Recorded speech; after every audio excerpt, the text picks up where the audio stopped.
मैं आपको आरोह पाठ पुस्तक से गद्य खंड में पाठ 5 गलता लोहा के प्रश्नोत्तर लिखा रही हूँ। प्रश्न नीचे लिखे गद्यांश को पढ़कर पूछे गए प्रश्नों के उत्तर लिखिए। गद्यांश। प्राइमरी स्कूल की सीमा लांघते ही मोहन ने छात्रवृत्ति प्राप्त कर त्रिलोक सिंह मास्टर की भविष्यवाणी को किसी हद तक सिद्ध कर दिया तो साधारण हैसियत वाले यजमानों की पुरोहिताई करने वाले बंशीधर तिवारी का हौसला बढ़ गया और वे भी अपने पुत्र को पढ़ा लिखा कर बड़ा आदमी बनाने का स्वप्न देखने लगे। पीढ़ियों से चले आते पैतृक धंधे ने उन्हें निराश कर दिया था। दान दक्षिणा के बूते पर वे किसी तरह परिवार का आधा पेट भर पाते थे। मोहन पढ़ लिखकर वंश का दारिद्र्य मिटा दे, यह उनकी हार्दिक इच्छा थी, लेकिन इच्छा होने भर से ही सब कुछ नहीं हो जाता। आगे की पढ़ाई के लिए जो स्कूल था वह गांव से 4 मील दूर था। 2 मील की चढ़ाई के अलावा बरसात के मौसम में रास्ते में पड़ने वाली नदी की समस्या अलग थी। तो भी बंशीधर ने हिम्मत नहीं हारी और लड़के का नाम स्कूल में लिखा दिया।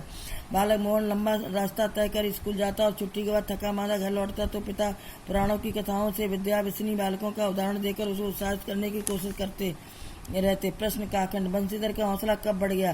प्राइमरी स्कूल की सीमा लांघते ही मोहन ने छात्रवृत्ति प्राप्त कर त्रिलोक सिंह मास्टर की भविष्यवाणी को पूरा कर दिया। तब बंशीधर का हौसला बढ़ गया और वे अपने पुत्र को पढ़ा लिखा कर बड़ा आदमी बनाने का स्वप्न देखने लगे। खाखंड।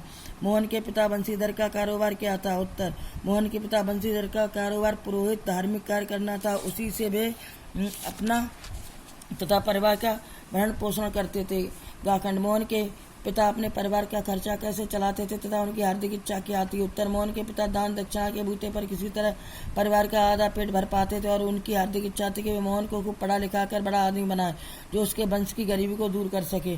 गाखंड। मोहन का स्कूल कितनी दूर था और भी स्कूल जाने में क्या समस्याएं थी? मोहन का उत्तर। मोहन का स्कूल गांव से 4 मील दूर था। 2 मील की चढ़ाई के अलावा बरसात के मौसम में रास्ते में पड़ने वाली नदी की समस्या अलग थी। अड़ाखंड। बंशीधर तिवारी मोहन के स्कूल से वापस आने पर उसकी थकान दूर करने के लिए क्या करते थे? उत्तर। बालक मोहन लंबा रास्ता तय कर स्कूल जाता और छुट्टी के बाद थका मांदा घर लौटता तो पिता पुराणों की कथाओं से उसे प्रोत्साहित करते थे। अगला क्वेश्चन। कहानी के उस प्रसंग का उल्लेख करें जिसमें किताबों की विद्या और धन चलाने की विद्या का जिक्र आया। उत्तर।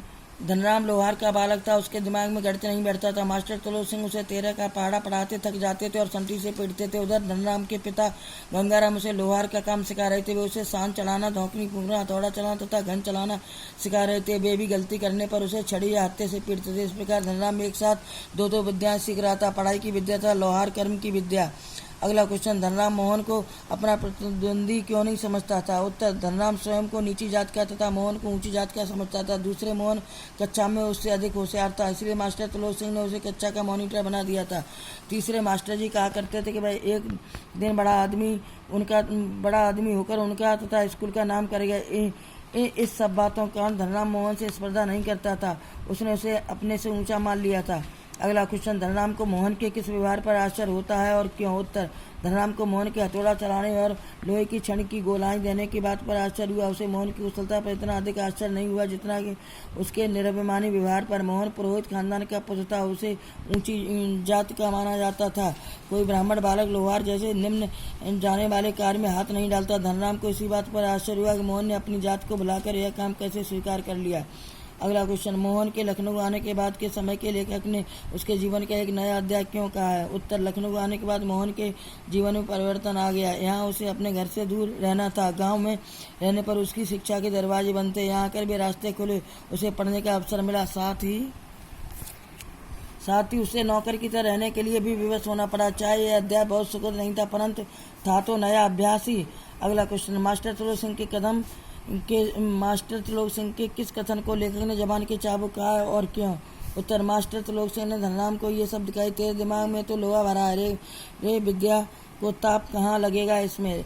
लेखक ने इस व्यंग्य वचनों को जुबान के चाबुक कहा। सचमुच इन शब्दों की चोट शारीरिक चोट से भी अधिक पहनी थी।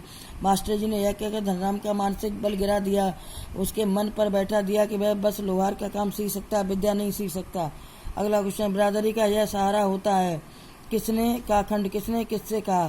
खाखंड। किस प्रसंग में कहा? गाखंड। किस आशय से कहा? गाखंड। यह कहानी में यह आशय स्पष्ट हुआ। उत्तर। काखंड। यह वाक्य बंशीधर तिवारी ने अपनी बिरादरी के युवक रमेश को कहे। खाखंड। बंशीधर तिवारी अपने बालक मोहन की पढ़ाई के बारे में चिंतित थे। उनके आसपास कोई विद्यालय नहीं था जहां जाकर मोहन पढ़ सके। तभी उनकी बिरादरी के युवक रमेश ने उनसे सहानुभूति प्रकट की तथा कहा कि वे मोहन को उनके पास लखनऊ भेज दें, जहाँ उनके परिवार में 4 सदस्य हैं। वहाँ यह 5वां भी रह लेगा और पढ़ाई कर लेगा। ये सब सुनकर बंशीधर गदगद हो गए। तभी उन्होंने कृतज्ञ भाव से ये वचन कहे। गाखंड बंशीधर तिवारी ने उपयुक्त वाक्य कृतज्ञता के भाव से कहा। उनका आशय यह था कि जात बिरादरी का यह लाभ होता है कि हम लोग अपनी बिरादरी वालों को हर संभव सहायता करते हैं। गाखंड का उत्तर, इस कहानी में बंशीधर तिवारी का आशय सिद्ध नहीं हो सका। रमेश ने जिस सहानुभूति से मोहन को पढ़ाना लिखाना स्वीकार किया था उसे वह निभा नहीं सका। उसने मोहन का पूरी तरह शोषण किया, उसे नौकर की तरह रखा। मोहन कई सालों तक केवल रोटी और साधारण सी पढ़ाई की मामूली फीस लेकर नौकरी करता रहा। यह व्यवहार बिरादरी के नाम पर कलंक है, शोषण है। अगला क्वेश्चन, उसकी आंखों में एक सर्जक की चमक थी। कहानी का यह वाक्य काखंड किसके लिए कहा गया? खाखंड किस प्रसंग में कहा गया? गाखंड यह पात्र विशेष के किन चारित्रिक पहलुओं को उजागर करता है? काखंड का उत्तर, यह वाक्य मोहन के लिए कहा गया। खाखंड का उत्तर, मोहन धरनाम लोहार की आफर पर बैठा था। धरनाम एक मोटी छड़ वाले लोहे को ठीक से मोड़ नहीं पा रहा था। तभी मोहन ने अपनी ऊंची जात की परवाह न करते हुए वह छड़ संभाली और कुशलता से उसे गोल कर दिया। इस सफलता के कारण उसकी आंखों में सृजन की चमक आ गई। उसे लगा कि प्रशंसनीय काम उसके हाथों से हुआ। गाखंड का उत्तर, यह कथन मोहन के जात धर्म निरपेक्ष व्यवहार को उजागर करता है। वह पुरोहित खानदान का पुत्र होते हुए ऊंच नीच के भाव से मुक्त हो गया। उसने लोहार जैसे निम्न माने जाने वाले धंधे को सीखा तथा उसमें कुशलता प्राप्त की। उसने जातीय अभिमान को तोड़कर कार्य को महत्व दिया। उसने धनराम के साथ बराबरी और दोस्ती का हाथ बढ़ाकर भी अपनी उदारता का परिचय दिया। अगला क्वेश्चन, गांव और शहर दोनों जगहों पर चलने वाले मोहन के जीवन संघर्ष में क्या फर्क है? चर्चा करें और लिखें। उत्तर, मोहन के जीवन में संघर्ष ही संघर्ष रहे। गांव के जीवन में उसे गरीबी, साधनहीनता और प्राकृतिक बाधाओं का सामना करना पड़ा। पढ़ाई जारी रखने के लिए उसे रोज 2 मील की ऊंचाई चढ़ना तथा पहाड़ी नदी को पार करना पड़ता। शहर में आकर ये बाधाएं तो नहीं रही, लेकिन संघर्ष और भी कड़े हो गए। उसे दिन भर नौकरों की तरह काम करना पड़ता था। रमेश बाबू के घर वालों की हर बात माननी पड़ती। जिस पढ़ाई के लिए वह शहर में आया था वह उसे नाम मात्र को मिल सकी। अगला क्वेश्चन, एक अध्यापक के रूप में त्रिलोक सिंह का व्यक्तित्व आपको कैसा लगता है? अपनी समझ में उनकी खूबियों और खामियों पर विचार करें। उत्तर, मास्टर त्रिलोक सिंह एक परंपरागत अध्यापक में बच्चों को मार पीट कर पढ़ाई कराने में विश्वास रखते हैं। बच्चों को डांटना, पीटना और कट वचन कहना मानो उनका अधिकार है। वे धरनाम पर तीनों तरीके आजमाते हैं। मास्टर जी के मन में व्यक्ति जातिगत उच्चता और नीचता का भाव भी गहरे बैठा हुआ है, इसीलिए वे मोहन को प्रेम करते हैं तथा धनराम का तिरस्कार करते हैं। धनराम को दिमाग में लोहा होने का व्यंग वचन कहना शोभनीय नहीं कहा जा सकता। वे धनराम से मुफ्त में दरातियों पर धार भी लगवाते हैं, इसकी भी प्रशंसा नहीं की जा सकती। मास्टर त्रिलोक सिंह बच्चों को पढ़ाने लिखाने सिखाने और आगे बढ़ाने में रुचि लेते हैं। उनके तरीके अशोभनीय हो सकते हैं, लेकिन शिक्षा कर्म में उनकी निष्ठा सच्ची है। अगला क्वेश्चन, गलता लोहा कहानी का अंत एक खास तरीके से होता है। क्या इस कहानी का कोई अन्य अंत हो सकता है? चर्चा करें। उत्तर, इस कहानी के अंत में यह स्पष्ट नहीं होता कि मोहन लोहे को गोल करने के बाद केवल सृजन सुख लूटा और खेती करने चला गया या इस व्यवसाय को अपना लिया।